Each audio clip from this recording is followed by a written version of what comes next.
3 foot উচ্চতার ছোট্ট শরীর, অথচ বয়স পেরিয়েছে 24 বছর। জন্ম থেকেই প্রতিবন্ধকতা নিয়ে বেড়ে ওঠা তুলি আক্তার কথা বলতে পারে না, নিজের পায়ে দাঁড়াতেও পারে না। জীবন যেন থমকে আছে সেই ছোট্ট শরীরটুকুর মধ্যেই। বাগেরহাটের মোংলা উপজেলার সুন্দরবন ইউনিয়নের 3 নম্বর ওয়ার্ডে বাবা মায়ের সঙ্গে নীরবে দিন কাটে তুলির। বয়স বাড়ছে কিন্তু বদলাচ্ছে না তার জীবনের বাস্তবতা। কখন ক্ষুধা লাগে, কখন শরীর খারাপ করে, কোথায় ব্যথা, কিছুই মুখে বলতে পারে না সে। তাই বাবা মাকে মেয়ের চোখের দিকে তাকিয়েই বুঝতে হয় কি চাইছে তাদের সন্তান। তুলির বাবা মোহাম্মদ আফজাল শেখ পেশায় একজন জেলে। নদীতে মাছ ধরেই চলে তাদের সংসার। নদীতে মাছ মিললেই চুলায় হাড়ি ওঠে, না মিললে খালি হাতেই ফিরতে হয় ঘরে। এই অনিশ্চিত আয়ের ওপর সংসারের খরচের পাশাপাশি মেয়ের খাবার, চিকিৎসা আর সার্বক্ষণিক পরিচর্যার ব্যয় বহন করতে গিয়ে দিশেহারা বাবা। তারপরও মেয়ের মুখের দিকে তাকিয়ে থেমে যায় সব কষ্ট। কথা বলতে পারে না, চলতে পারে না, হাঁটতে পারে না, খাতেও পারে না, সবকিছু করে দিতে। ওর এমন কোনো শক্তি নেই ও যে করবে। বৈঠক দিচ্ছে বড় ডাক্তার, তা বলেছে যে রুবিনে আমাদের দ্বারা সম্ভব না, আমাকে ভারত যেতে। ভারত যাবো সে সম্পত্তি তার আমার নেই। তুলিকে কখনো বোঝা মনে করেননি বাবা মা, বরং 24 বছর ধরে মেয়েটির প্রতিটি প্রয়োজন নিজের জীবনের দায়িত্ব করে নিয়েছেন তারা। মুখের অভিব্যক্তি আর ছোট্ট ছোট্ট ইশারা বুঝেই সারাদিন পাশে থাকেন মর্জিনা বেগম। মেয়েকে আগলে রাখাই যেন তাদের জীবনের একমাত্র বড় দায়িত্ব, বড় ভালোবাসা। খুলনা পর্যন্ত এর চিকিৎসা করেছি, কোনো চিকিৎসা কাজ আসতেছে না। জায়গা জমি যেখানে যেটুক ছিল আজ রোজগার যেটুক করে সেটুক সব এর পিছনে খরচ হয়ে যায়।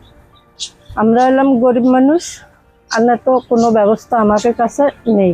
স্থানীয়রা জানান নিশ্চয়ই জেলে পরিবারের পক্ষে তুলির পুষ্টিকর খাবার ও প্রয়োজনীয় চিকিৎসার ব্যয় বহন করা অসম্ভব হয়ে পড়েছে। সাধ্যমতো তারা পাশে দাঁড়ালেও তা খুবই অপ্রতুল। তাই তুলির ন্যূনতম মানবাধিকার নিশ্চিত করতে সরকারি বেসরকারি মানবিক সহায়তার আকুল আবেদন জানাচ্ছেন তারা।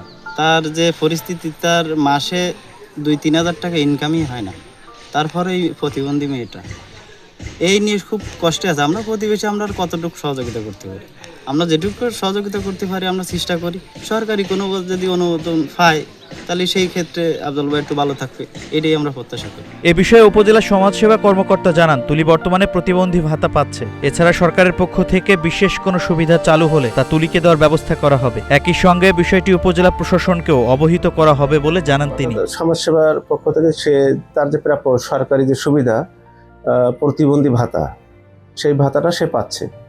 আর এছাড়া সময় সময় সরকার বিভিন্ন সুযোগ সুবিধার আওতায় প্রতিবন্ধীদেরকে নিয়ে আসেন। সেরকম কোনো কর্মসূচি বা সেরকম কোনো সুযোগ হলে আমি অবশ্যই তুলির কথাটা মাথায় রাখবো, যেন আমি আবারও তুলিকে অন্য কোনো সুযোগ সুবিধার আওতায় আনতে পারি। তাছাড়া অন্য কোনো দপ্তর বা অন্য কোনো বেসরকারি সংস্থার মাধ্যমেও যদি তুলিকে সাহায্য করা যায়, আমি সে বিষয়টাও আমি উপজেলা নির্বাহী অফিসার তথা অন্যান্য দপ্তর যদি দিয়ে থাকে তাদেরকে জানাবো, যাতে তুলির পাশে এসে দাঁড়াতে পারে। সকল সীমাবদ্ধতা পেরিয়ে ভালোবাসা দিয়ে মেয়েকে আগলে রাখা মোংলা সুন্দরবন ইউনিয়নের এই পরিবারটির পাশে দাঁড়াবে মানবিক সমাজ, এমনটাই প্রত্যাশা স্থানীয়দের। খান আশিকুজ্জামানের তথ্যচিত্রে Shahin Alam, green TV digital.